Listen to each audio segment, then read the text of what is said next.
Olá a todos, esse não é mais sei. Na verdade, eu estou começando esse novo programa que eu pretendo falar sobre assuntos diversos que não necessariamente análise de filmes. Isso eu deixo para o sei. E, bem-vindos, esse é o primeiro programa do Blá Blá Blá. Blá blá blá.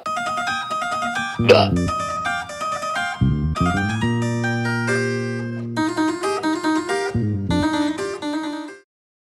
O primeiro assunto desse programa, eu vou aproveitar a temática discutida, né, pelo meu amigo César Félix, no programa dele Papo Subversivo, tá, que é a questão da educação. Mas eu acho que eu tenho muita coisa para falar sobre a questão da educação, em específico sobre a área de artes, né, que é a área que eu dou aula. Mas esse programa não vai ser sobre educação, porém, vou começar tratando sobre esse assunto. E eu acho que a primeira coisa que eu gostaria de falar, como uma forma de vídeo colaborativo ao do meu amigo César Félix, colaborativo, que é para tentar instigar mais a questão da discussão que ele está propondo, é um pouco sobre os problemas da educação básica, né, o fundamental, o médio e etc. Mesmo, vamos retomar um mês atrás ou mais, quando estava tendo aquelas manifestações. Era muito comum ver placas falando mais educação, queremos melhorias na educação.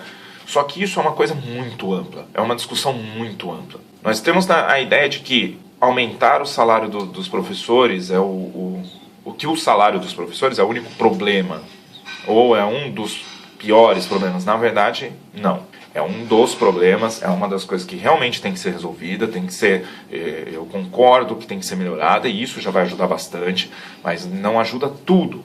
Por quê? Porque falta infraestrutura, falta funcionários, e tem outras discussões também que devem vir. Eu vou tentar falar um pouquinho de cada coisa dessa. Vou começar até fiz meus tópicos básicos. Infraestrutura. A questão da falta de estrutura não é só a questão da construção do prédio. Também conta isso. Por exemplo, eu dou aula num colégio, não vou citar nomes dos colégios, tá? Esse ano eu estou dando aula em 4 escolas. Uma particular, 3 municipais. Numa das municipais, eles usavam uma sala grande como sala de informática, tinha bastante computadores, etc, uma boa sala de informática, isso já ajuda pra caramba. Só que ela não tinha nossa, fugiu o nome, então eu vou descrever. Aquilo que fica embaixo, você faz o telhado, daí você faz uma proteção aqui. Nossos telhados das casas, eles não ficam direto, normalmente, em relação à nossa casa, porque daí entra bicho, entra sujeira, etc, né? Existe aquele que fugiu o nome, whatever. Lá não tinha. Então você tinha espaços para as pessoas entrarem. O que acontecia?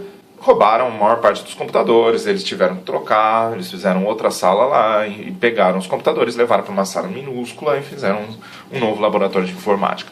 Isso atrapalha pra caramba. Pra caramba. Mas, infelizmente, às vezes não tem muito o que fazer.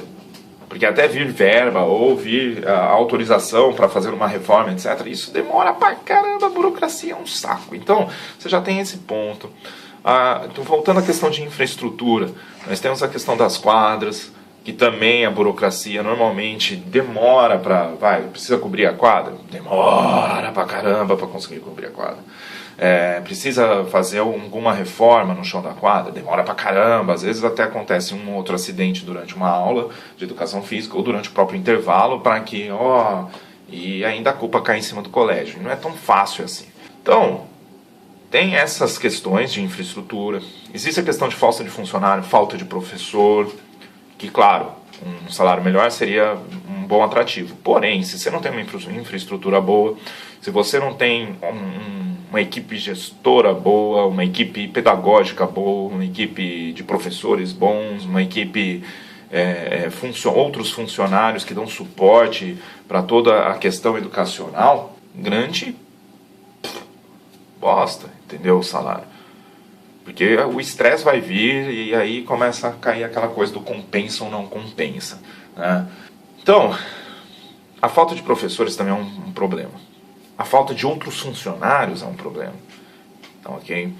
Qual é a questão da falta de outros funcionários? O professor, ele tem que tomar conta dos alunos na sala de aula. Ele é responsável por aquilo que acontece na sala de aula. Ao mesmo tempo, se um aluno sai de sala de aula, ele é responsável pelo que acontece com o aluno fora da sala de aula.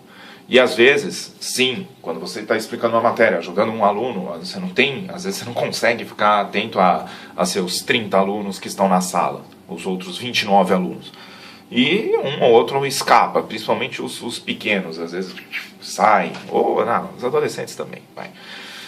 E o que acontece?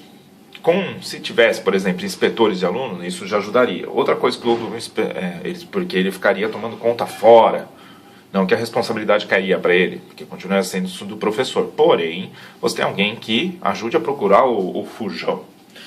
Fora isso, a questão dos inspetores. Eu trabalho, por exemplo, numa escola que o intervalo do infantil, agora, vamos pegar do infantil, né, do Fundamental 1, que é o primeiro ano, segundo ano, terceiro ano, quarto ano e quinto ano, que os professores têm que ficar com os alunos no intervalo. Então o professor tem que ficar, porque não tem funcionário para cuidar dos alunos no intervalo. E precisa, porque vira e mexe acontece acidentes, óbvio, eles estão brincando, eles caem, etc.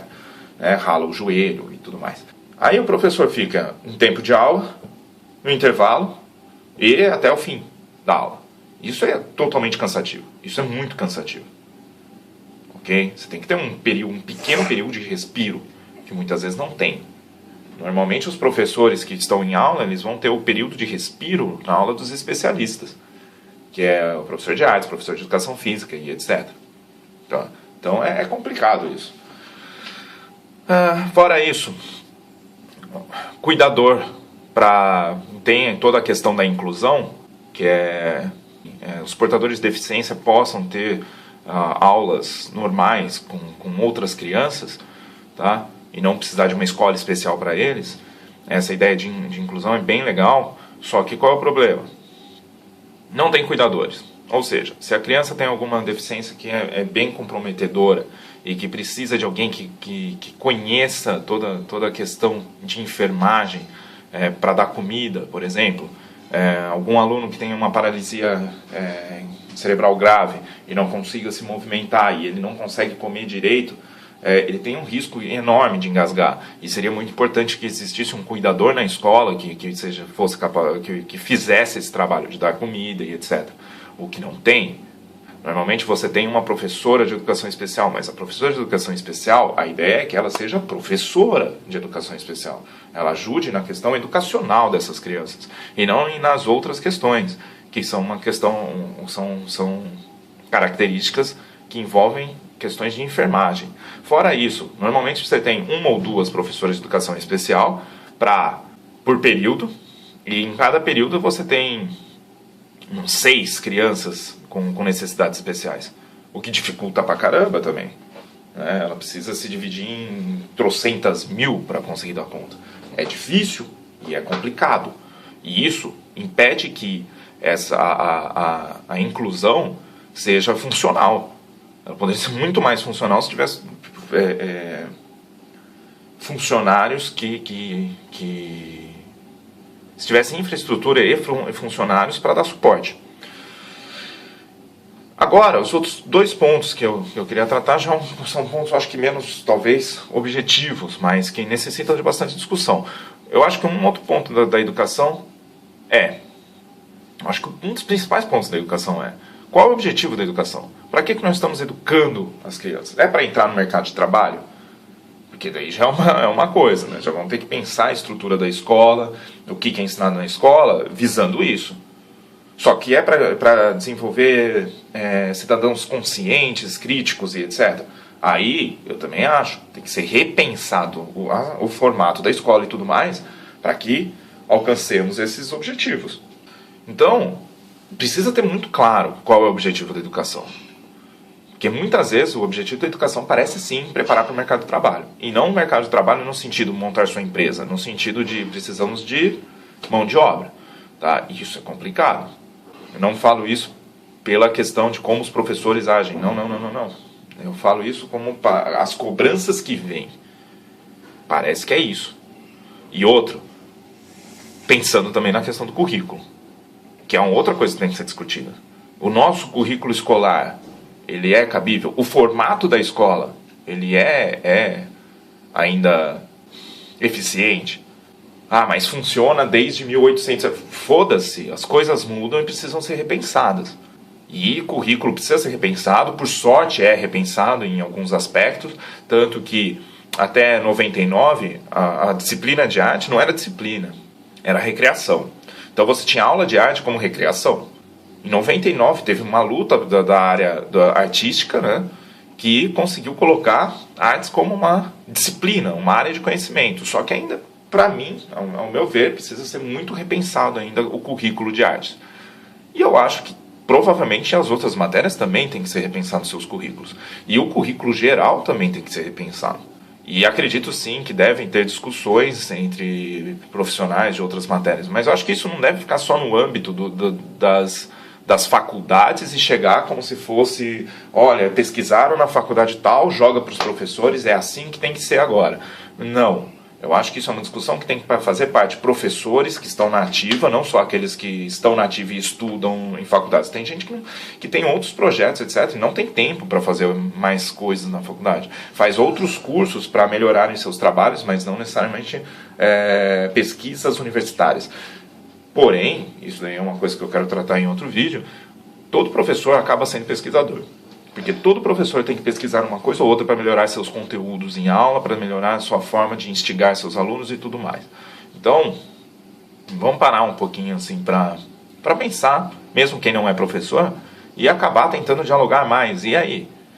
A nossa educação? Como ela pode melhorar? O nosso currículo, ele realmente é útil? Ele realmente é eficiente para aquilo que nós queremos? Para a nossa sociedade?